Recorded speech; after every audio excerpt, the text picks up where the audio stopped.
इस वक्त Imran Khan 190 million case में हम पेश होती है, क्या डेवलपमेंट हुई?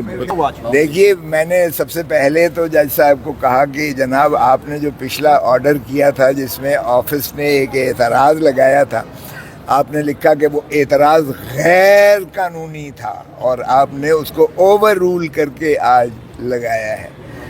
तो लेकिन इसका नतीजा ये हुआ कि हमें एक हफ़्ता और जो है कैद व बंद की सऊबत जो है आपके ऑफिस की एक इल्लीगल ऑर्डर की वजह से, और कल भी आपने देखा होगा मैंने कहा कि क्या ये एक ऑफिस का वतीरा है, रूटीन है कि इमरान खान के केसेस में एतराज़ ही लगाना है ताकि उस फिर आप एतराज़ को रिमूव करने में फिर वक्त लगे और उसके बाद फिर समाअत के लिए फ़िक्स किया जाए। तो आप अपने ऑफिस को मेहरबानी करके ये कहें कि इस तरह के एतराज़ात ना लगाएं जो कानून की नज़र में गैर आइनी हैं।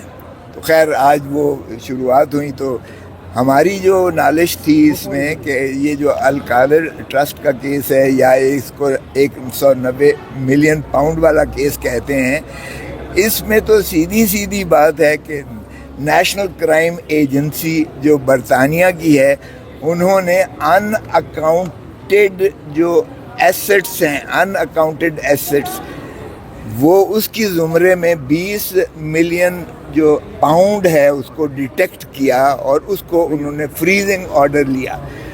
वो प्रोब करते करते 140 पाउंड जो है वो बरतानिया के ग्रेट ब्रिटेन पाउंड आ गए और फिर 50 मिलियन 50 मिलियन पाउंड का वन हाइड पार्क जो हसन नवाज, जो मोहतरम नवाज शरीफ साहब के फर्जंद अर्जमंद हैं, उन्होंने बेचा मलिक रियाज को, और वो भी ट्रांजैक्शन को उन्होंने वो जो करार दिया सस्पिशियस करार दे के, तो ये टोटल 190 मिलियन पाउंड बन गया इस तरीके से, क्योंकि 140 मिलियन पाउंड जो है वो बैंकों में था, 8 बैंकों में, और ये 50 मिलियन पाउंड जो है ये वन हाइड पार्क की कीमत थी। तो 140 मिलियन पाउंड और 50 मिलियन पाउंड, ये 190 मिलियन पाउंड हो गया। ये उन्होंने फ्रीज़ करवाया, डिस्ट्रिक्ट कोर्ट वेस्टमिनिस्टर के अदालत से फ्रीज़ करवाया। वो उनका जो पोका एक्ट है, उसको जो है प्रिवेंशन ऑफ क्राइम्स एक्ट बरतानिया का, उसके तहत उन्होंने किया कार्रवाई की।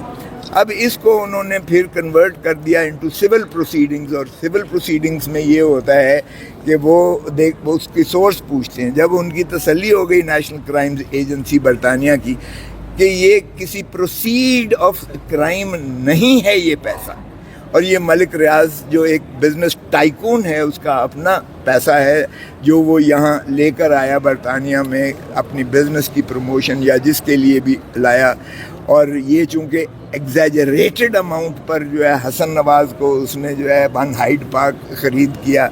असल में तो ये रिश्वत नवाज़ शरीफ को दी गई, लेकिन ना तो किसी ने हसन नवाज़ को पूछा, ना किसी ने नवाज़ शरीफ साहब को पूछा, और सीधी की सीधी गन्स जो हैं वो मोहतरम इमरान खान साहब पर नाजिल हो गई, जिनका कोई दखल अमल ही नहीं था इसमें।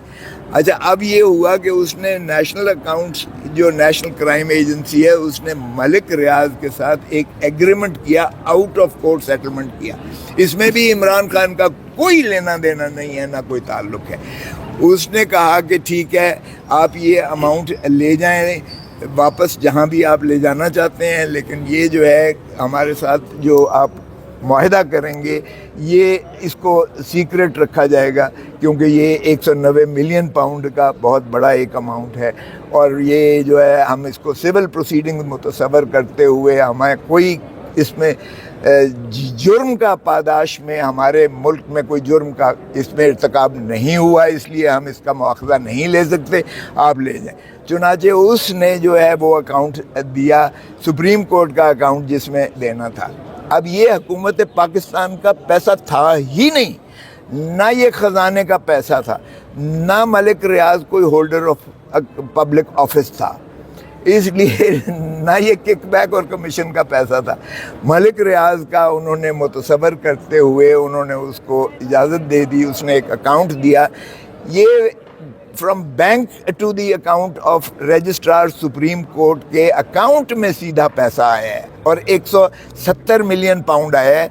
20 मिलियन पाउंड उन्होंने जो भी है टैक्सेस में काटा, जो बरतानिया ने 171 to be accurate 171 million pound ये आया है पैसा, और ये सीधा सीधा आया है। सुप्रीम कोर्ट ने आगे से क्या किया कि सुप्रीम कोर्ट ने जो काजी फाइज ईसा की सुप्रीम कोर्ट थी, अब जिस तरह हम डोगर कोर्ट को कहते थे डोगर कोर्ट है, अब हम काजी फाइज ईसा की सुप्रीम कोर्ट कहेंगे। काजी फाइज ईसा की सुप्रीम कोर्ट ने ये अमाउंट सारा का सारा ट्रांसफ़र कर दिया ये एक्सचेकर में, यानी मरकज़ी हुकूमत के अकाउंट में ट्रांसफ़र कर दिया। अब पूछे कोई कि मरकज़ी हुकूमत का तो पैसा चोरी हुआ ही नहीं है सिरे से, और न ही ये सरकारी पैसा था। अब ये जाने मलिक रियाज जाने वो जाने, खैर हमारा इससे सरोकार नहीं है। अच्छा, उसके बाद ये होता है कि कार्रवाई डालते हैं हमारे शहजाद अपना वो क्रेडिट, शहजाद अकबर साहब क्रेडिट लेने की कोशिश करते हैं कि हम लेकर आए हैं, ये ओवर डूइंग समझ लें। उन्होंने ये अमाउंट पहले आ चुका उन्होंने 3 दिसंबर को, ये 2 दिसंबर को पहले आ चुका है, 3 दिसंबर को उन्होंने काबीना के पास एक पुटअप कर दिया कि जी ये जो है उन्होंने ताज बरतानिया की हुकूमत ने इसको सीक्रेट रखने की जो है इस्तदा की है, लिहाजा इसको मंजूर किया जाएगा। तो पाकिस्तान का जो है ज़ाहिर है इसमें तो आ रहा था एक एग्रीमेंट, काबीना ने उसकी अप्रूवल दी। अब 1993 के सुप्रीम कोर्ट के केस में PLD 1993 supreme court reported judgement है, फुल सुप्रीम कोर्ट ने कहा कि काबीना का जो फैसला होता है वो collective responsibility of every, her minister की कलेक्टिव रिस्पॉन्सिबिलिटी होती है। सिंगल आउट किसी एक को नहीं किया जा सकता, किसी एक मिनिस्टर पर जिम्मेवारी और प्राइम मिनिस्टर पर जिम्मेवारी उसकी नहीं आयद की जा सकती है। ये बड़ा वाज़ेह सुप्रीम कोर्ट ने नवाज शरीफ के केस में फैसला दिया है। तो इमरान खान को सिंगल आउट करके, अब चूंकि इन्होंने मकसूद था इमरान खान को डालने का, तो उन्होंने हमारे खाते में डाल दिया। एक अकाउंट ये है कि सरकारी पैसा नहीं था, ना सरकारी पैसे से एक ढेला निकला है। ये अमाउंट सीधा का सीधा नेशनल क्राइम एजेंसी के कॉम्प्रोमाइज़ की बेसिस पर बैंक टू सुप्रीम कोर्ट आया है और सुप्रीम कोर्ट ने ख़जाने में भेज दिया है। लिहाजा no loss even of a penny to the exchequer. और ये हमने जो नैब का वो हवाला दिया है, नैब का लॉ का मैंने आज लिख कर दिया है, उसमें उन्होंने कहा है कि अगर कोई बेनिफिट डिराइव नहीं करता, अगर प्रोसीजरल कोई इसमें लैप्सेस है। नोटिस जारी हो गए हैं 190 मिलियन पाउंड केस में, क्या कहेंगी? देखिए, वो चीज़ें जो अब हमें भी समझ आता है कि जो 1 दिन में होने वाली, 2 दिन में होने वाली, हम 1 महीना 2 महीने उसके ऊपर लगा रहे हैं। हम आज जिस काम के लिए हैं, ये तो रूटीन का काम है, जो मुझे समझ आ रहा है कोर्ट्स में आकर कि इतनी बढ़ती देखें जिद्दोजहद करनी पड़ रही है सिर्फ वो चीज़ें करने के लिए जो एक मेरे ख्याल में क्लरिकल रूटीन के काम है।